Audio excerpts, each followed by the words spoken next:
আসসালামু আলাইকুম প্রিয় নবম দশম শ্রেণীর বিজ্ঞান শাখার শিক্ষার্থীরা। আজকে আমরা তোমাদের চতুর্থ অধ্যায় পদার্থ বিজ্ঞানের চতুর্থ অধ্যায় অর্থাৎ কাজ ক্ষমতা শক্তি নিয়ে আলোচনা করব। আজকে আমি সিম্পলি শুধুমাত্র গতিশক্তি ও বিভব শক্তি এই দুইটা জিনিসের বিষয়ে আলোচনা করব। তাহলে চলো বেশি কথা না বাড়িয়ে যাই, বোর্ডে যাই। প্রিয় শিক্ষার্থীরা খেয়াল করো, এখানে ভূমি থেকে 60 মিটার উচ্চতায় একটি 2 কেজি ভরের বস্তু রয়েছে। ভূমি থেকে 60 মিটার উচ্চতায় একটি 2 কেজি ভরের বস্তু রয়েছে। তোমাকে বলা হয়েছে এ বিন্দুতে এম ভরের বস্তুটির বিভব শক্তি নির্ণয় করো। তাহলে বিভব শক্তি কি সে বিষয়ে আমাদের জানতে হবে। বিভব শক্তি হচ্ছে কোনো বস্তুকে ভূমি থেকে যদি আমরা উপরে উঠাই তাহলে তার মধ্যে এক ধরনের শক্তি সঞ্চিত হয়, এই শক্তিকে বলা হয় বিভব শক্তি। আর বিভব শক্তির হিসাবটা এইভাবে করতে হয় যে বিভব শক্তি EP potential energy is equal to m G h. এখানে এম এর মান হচ্ছে 2, জি এর মান হচ্ছে 9.8 আর এইচ এর মান হচ্ছে 60 মিটার।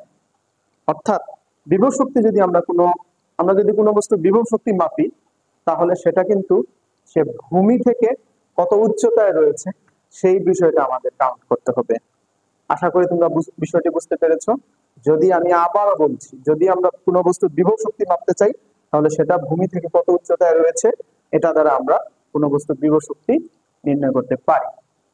তাহলে প্রিয় শিক্ষার্থীরা আমরা 60 সমান 1176 কাজের একক জুল। আশা করি তোমরা বুঝতে পেরেছো। এ পর্যায়ে এই অঙ্কটি যদি এরকম থাকে, খেয়াল করো যে বলা হয়েছে যে এম ভরের বস্তুটি মুক্তভাবে পড়তে থাকলে বি বিন্দুতে গতিশক্তি নির্ণয় করো। এখন গতিশক্তির জন্য কি হবে খেয়াল করো। গতিশক্তির জন্য হবে, অর্থাৎ বস্তুটা যদি এইভাবে মুক্তভাবে পড়তে থাকে তাহলে এই বি বিন্দুতে তার গতিশক্তি কত হবে।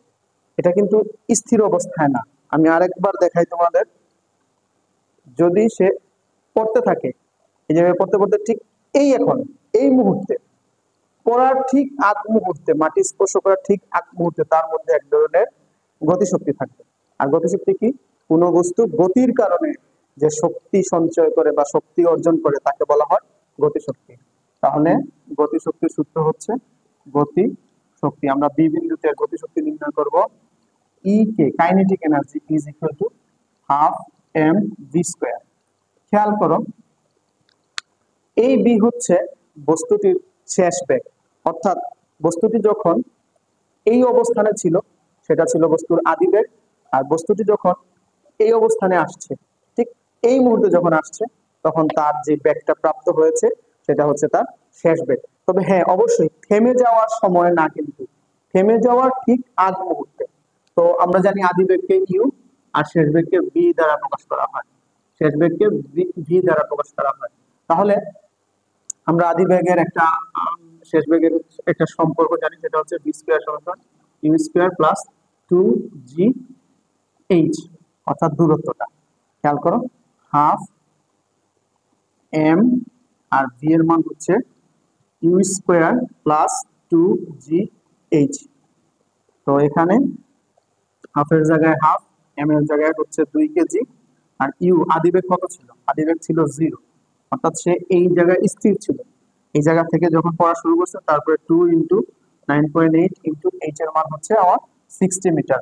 অর্থাৎ খেয়াল করো, সে কিন্তু এইখান থেকে 60 মিটার রাস্তা পার হয়ে এসেছে। আমি লাল কালি দিয়ে এখানে দেখানোর চেষ্টা করছি। 60 মিটার জায়গা সে পার হয়ে এসেছে। 8 টু ক্যান্সেল, 0-এর উপরে স্কোয়ার হলো 0, সুতরাং আবার শুধুমাত্র এই অংশটুকু থাকে।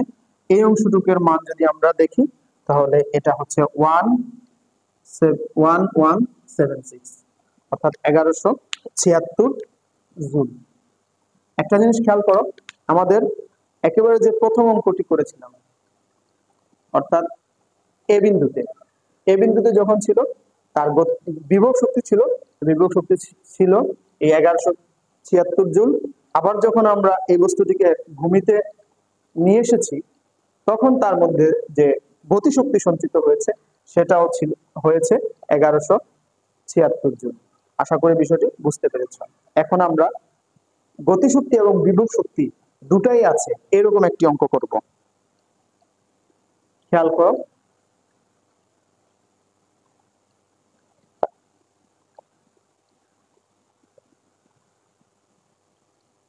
আমাদের এখানে বলা হয়েছে এই এ বিন্দুতে একটি বস্তু রয়েছে, এই বস্তুটি যদি মুক্তভাবে পড়তে থাকে তাহলে পড়তে থাকলে বি বিন্দুতে এর মোট শক্তি কত হবে। আর কোন বস্তুর মোট শক্তি বা যান্ত্রিক শক্তি হচ্ছে তার গতিশক্তি ও বিভব শক্তির সমান। এখন খেয়াল করো, এ বিন্দুতে যদি ছিল তখন এই বস্তুটির মধ্যে সব শক্তি ছিল তার বিভব শক্তি, কোনো গতিশক্তি ছিল না। এখন যেই মাত্র এটা পড়তে শুরু করবে, খেয়াল করো, এই পড়তে থাকলে এই পয়েন্টে, যদিও আমি এই পয়েন্টে এসে অর্থাৎ বি পয়েন্টে এসে আমি তাকে স্থির দেখানোর চেষ্টা করেছি, আসলে সে কিন্তু স্থির নয়, সে পড়ছিল, কিন্তু আমরা তাকে আমার কাজের সুবিধার জন্য এই অবস্থানে তাকে স্থাপন করলাম। এখন একটা জিনিস খেয়াল করো, এই অবস্থানে যখন সে আসলো, এই আসার সময় এইখানে তার গতিশক্তিও ছিল এবং এইখান থেকে তার বিভব শক্তিও ছিল। তো গতিশক্তি আর বিভব শক্তির জন্য আমি তো তোমাদের বলেছি, যদি গতিশক্তি হয় তাহলে উপর থেকে নিচ পর্যন্ত তার যে রাস্তাটুকু পার হয়ে এসেছে এর জন্য আমরা এই রাস্তাটুকু কাউন্ট করব। কিরকম? তাহলে আমরা বলতে পারি বি বিন্দুতে বস্তুটির, হ্যাঁ একটা জিনিস খেয়াল করো, প্রথম দুইটা অঙ্ক করেছি, এটা আমরা 3 নম্বর অঙ্ক দিই। ওকে, 3 নম্বর অঙ্ক দিলাম। বি বিন্দুতে বস্তুটির কি গতিশক্তি বি বিন্দুতে বস্তুটির গতিশক্তি ই কে সমান সমান হাফ এম ভি স্কয়ার। আর আমরা জানি ভি এখানে তার শেষ বেগ কত আমরা তো জানি না, ভি এর মান কত, তাই আমরা এম ভি স্কয়ার এর মান হচ্ছে ইউ স্কয়ার প্লাস 2g। এই জায়গায় যে আমরা এইচটা দিব, এই এইচটা তো আমি সম্পূর্ণ এইচটাও ধরতে পারি, তাই না? কিন্তু আসলে সে এই যে লাল কালি দিয়ে এখানে দেখানো হয়েছে এ থেকে বি পর্যন্ত যে রাস্তাটুকু পার হয়ে এসেছে, সুতরাং এক্ষেত্রে তোমরা একটা সাফিক্স হিসাবে এ বি অর্থাৎ এইচ এর মানটা হচ্ছে এ বি পর্যন্ত দূরত্ব, এই দূরত্বটুকু লিখতে পারো। খেয়াল করো, তাহলে আমার এখানে কি হয়, হাফের জায়গায় হাফ, এম এর মান হচ্ছে আমার 2 কেজি, ওকে, আর ইউ এর মান হচ্ছে 0 অর্থাৎ আমার 0 মিটার পার সেকেন্ড বেগে সেটা এখানে নাম ছিল, অর্থাৎ স্থির অবস্থায় তার আদিবেগ ছিল 0। এখন 2 into 9.8 into H A B, অর্থাৎ দেখো প্রিয় শিক্ষার্থীরা, এই এ বি এর মানটুকু, এই এ বি এর মানটুকু সে কতটুকু রাস্তা পার হয়ে এসেছে। এক্ষেত্রে একটা ক্লু দেওয়া রয়েছে, বিসি পর্যন্ত হচ্ছে আমাদের 20 মিটার, তাহলে এবি কত হবে? যেহেতু টোটালটা হচ্ছে 60, তাই এবির অংশ হবে এই 20 বাদ দিলে, অর্থাৎ এই অংশটুকু হবে আমাদের 40 মিটার। আশা করি তোমরা বুঝতে পেরেছো, তাই আমি এই অংশটুকু লিখলাম 40 মিটার। এখন এই টু ক্যান্সেল, তাহলে আমার শুধু 0 স্কয়ার ইজ ইকুয়াল টু 0, আমার এই সম্পূর্ণ অংশটুকু ক্যান্সেল, রইল আমার কত, 2 ইন্টু 9.8 ইন্টু 40, অর্থাৎ আমরা যদি অঙ্কটি করি তাহলে 2 into 9.8 into 40 is equal two 784 joule. দেখো এই বিন্দুতে বস্তুটির যে গতিশক্তি সেটা হচ্ছে 784 জুল। এখন একটা জিনিস খেয়াল করো, এই বিন্দুতে থাকা অবস্থায় কিন্তু সে ভূমি থেকে কিছুটা উপরে রয়েছে, যেহেতু ভূমি থেকে সে কিছুটা উপরে রয়েছে তাই তার মধ্যে আবার বিভব শক্তিও রয়েছে, এই পড়ার সময় গতিশক্তিও রয়েছে এই বিন্দুতে অর্থাৎ বি বিন্দুতে, এবং তার ভিতরে একটা গতিশক্তিও রয়েছে, তো দুঃখিত তার ভিতরে একটা বিভব শক্তি রয়েছে। তো এই বিভব শক্তিটা কি? বিভব শক্তিটা নির্ণয় করি আমরা কোন জায়গা থেকে? বিভব শক্তিটা আমরা নির্ণয় করি ভূমি থেকে সে কতটুকু উচ্চতায় রয়েছে। সুতরাং আমরা বি বিন্দুতে বস্তুটির, প্রিয় শিক্ষার্থীরা, আমরা লিখতে পারি বি বিন্দুতে বস্তুটির কি বিভব শক্তি,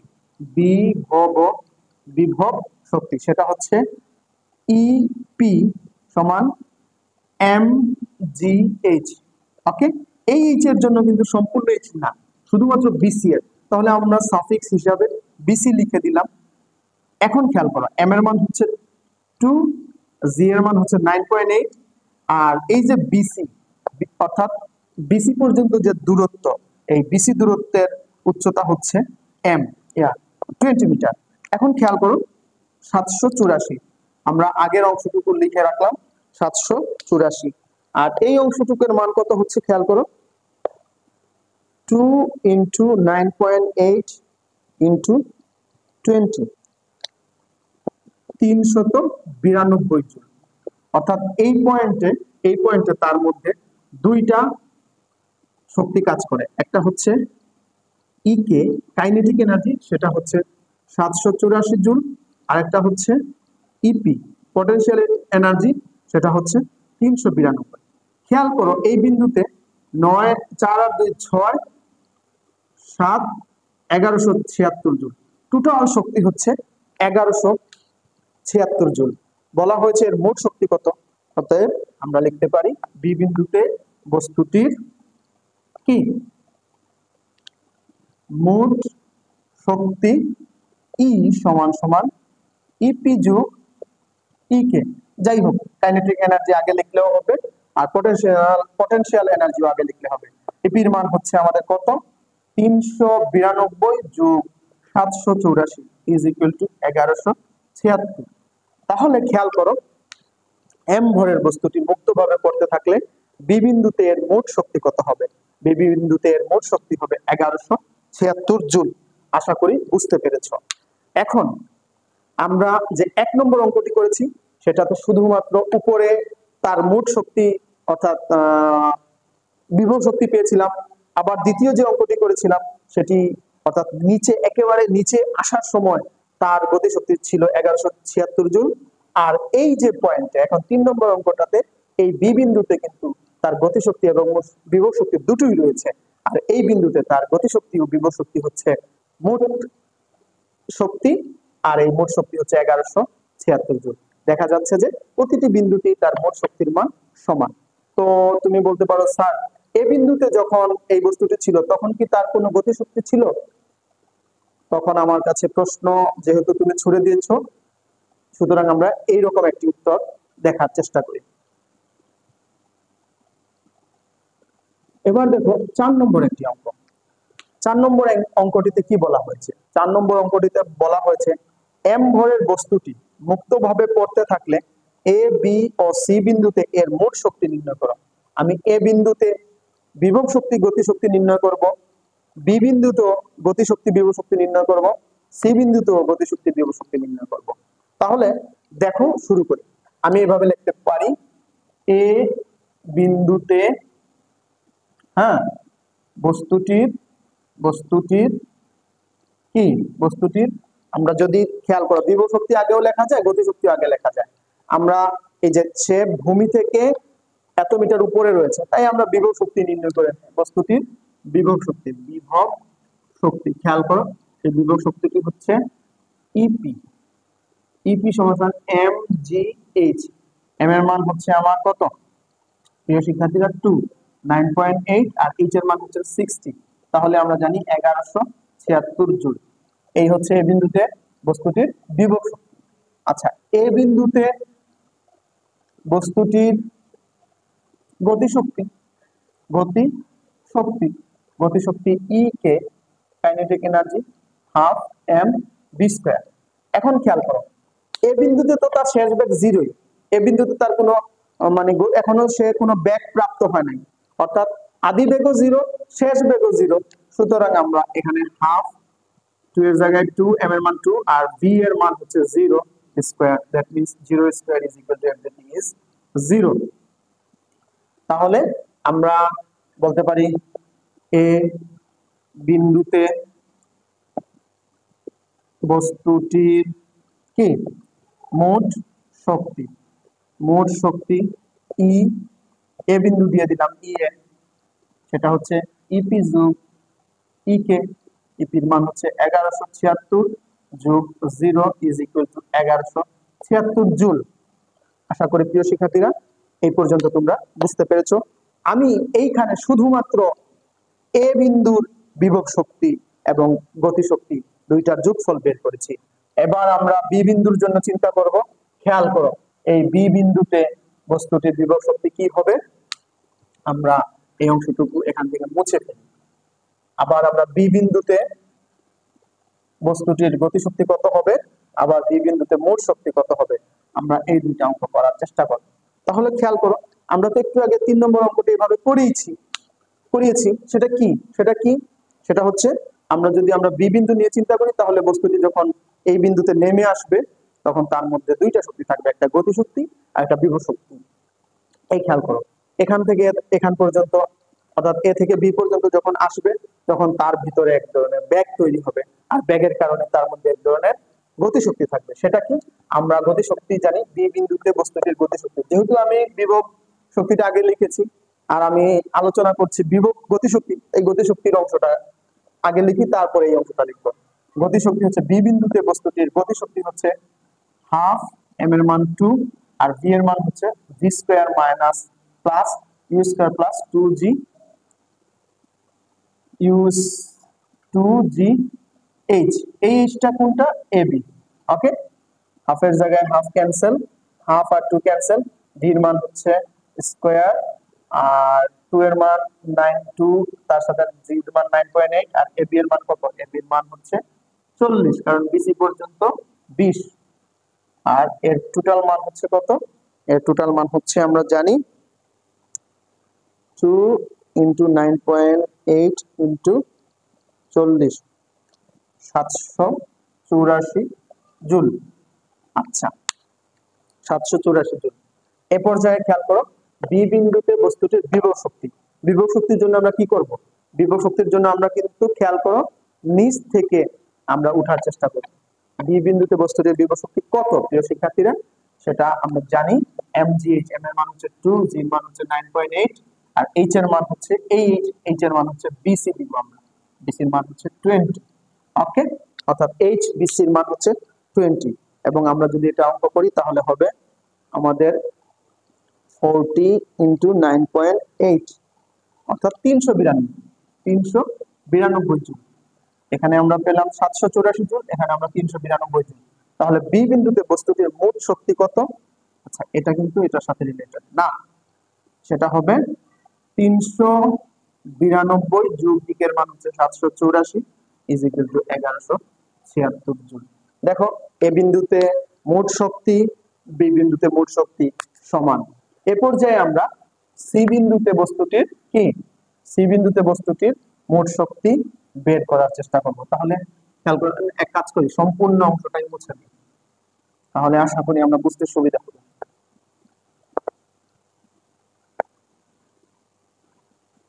এটা কি রকম, সি বিন্দুতে বস্তুটির কি বিভব শক্তি, বিভব শক্তি, বিভব শক্তি কি ইপি পটেনশিয়াল এনার্জি এম জি এইচ। এই এইচটা হচ্ছে শুধুমাত্র সি বিন্দুতে। খেয়াল করো, এই সি বিন্দুর উচ্চতা কত, এম এর মান হচ্ছে 2, জি এর মান হচ্ছে 9.8 আর সি বিন্দুতে কোনো উচ্চতাই থাকে না। খেয়াল করো, আমরা যখন বস্তুটিকে এর নিচে নিয়ে আসব তখন সি বিন্দুতে কোনো উচ্চতা নাই, তাই এটা হবে 0 আর টোটালটা 0, এত জুল অর্থাৎ 0 বিভব শক্তি। অনুরূপভাবে সি বিন্দুতে বস্তুটির গতিশক্তি, গতিশক্তির মান হচ্ছে ইকে, ইকে হচ্ছে হাফ এম ভি স্কয়ার, হাফের জায়গায় হাফ, এম এর জায়গায় এম আর ভি এর মান হচ্ছে ইউ স্কয়ার প্লাস 2gh। এই এইচটা খেয়াল করো, এই যে গতিশক্তি মানে শেষ বেগ, এখানে তো তার একটা শেষ বেগ আছে, সেই শেষ বেগটা হবে এ থেকে সি পর্যন্ত দূরত্ব। আমরা যদি এখানে এসি দিয়ে দিই তাহলেও হবে, শুধুমাত্র এইচ লিখি, যদি আমরা এটার মান এইচ লিখি তাহলেও হবে। সুতরাং আমাদের একটা জিনিস খেয়াল করো, হাফের জায়গায় হাফ, এম এর জায়গায় 2, বিকজ অফ আমাদের বস্তুর ভর হচ্ছে 2 কেজি আর ইউর মান, এই ইউটা কিন্তু আমরা এখান থেকে ধরেছি, এই বিন্দু থেকে সে আসছে। আবার যদি তুমি এই বিন্দু থেকে ধরতা তাহলেও হতো, কিন্তু আমরা এত কষ্ট করতে যাব না, কারণ আমরা স্টার্টিং থেকে তো একই সাথে নেমেছে। আমাদের এই বস্তুটি এ বিন্দু থেকে সাইমেলটেনিয়াসলি সেটা নেমেছে, অর্থাৎ তার 9.8 মিটার পার সেকেন্ড স্কয়ার ত্বরণে নেমেছে, কোথাও থামেনি। তাই আমরা শুধুমাত্র এটা দিয়ে অঙ্ক করব। আদিবেগ হচ্ছে জিরো স্কোয়ার টু 9.8, আর এসির মান হচ্ছে আমাদের 60। সুতরাং এই টু ক্যান্সেল, আমার টোটাল এই জিরোর মানও জিরো হয়ে গেল, আর এটার মান হচ্ছে আমার 1176। তাহলে সি বিন্দুতে বস্তুটির বিভব শক্তি আর গতি শক্তির মানে সামেশন যেটা, তাহলে আমরা বলতে পারি সি বিন্দুতে বস্তুটির কি মোট শক্তি, মোট শক্তি কি E equal to E C দিয়ে দেই ইপি যোগ ই কে, ইপির মান 0 আর ই এর মান হচ্ছে 1176 ইজ ইকুয়াল টু 1176 জুল। তাহলে আমাদের আজকের এই অঙ্ক হয়ে গেল। কি হয়ে গেল যে এম ভরের বস্তুটি মুক্তভাবে পড়তে থাকলে এ বি ও সি বিন্দুতে এর মোট শক্তি নির্ণয় করো। মোট শক্তি প্রত্যেকটা বিন্দুতে মোট শক্তির মান সমান। এই প্রশ্নটি এইরকম ভাবে আসতে পারে যে এম ভরের বস্তুটি মুক্তভাবে পড়তে থাকলে দেখাও যে এ বি ও সি বিন্দুতে গতির এর মোট শক্তি শক্তির সংরক্ষণশীলতা নীতি মেনে চলে। আশা করি বুঝতে পেরেছ। আমি এক টাইপের অঙ্ক দিয়ে মানে একই ধরনের প্রশ্ন দিয়ে আমি এখানে 4টি অঙ্ক বুঝিয়েছি। তোমাদের বইয়ে পরীক্ষায় হয়তো প্রশ্নের একটু ভিন্নতা থাকতে পারে, উদ্দীপক একটু ভিন্নতা থাকতে পারে, কিন্তু সবগুলা প্রশ্ন এইভাবে আসবে। আশা করি আমরা আগামী ক্লাসে আরো জটিল জটিল অঙ্ক কিভাবে করতে হয় এই পাঠের সেই বিষয়ে আলোচনা করব। সেই পর্যন্ত সবাই ভালো থাকো, সুস্থ থাকো, আমাদের চ্যানেলের সাথে থাকো। আর আমাকে তোমরা জানিও তোমাদের যদি কোনো সমস্যা হয়, ইনশাল্লাহ আমরা চেষ্টা করবো তোমাদের সমস্যা সমাধান করার জন্য। সবাই ভালো থাকো, খুদা হাফেজ।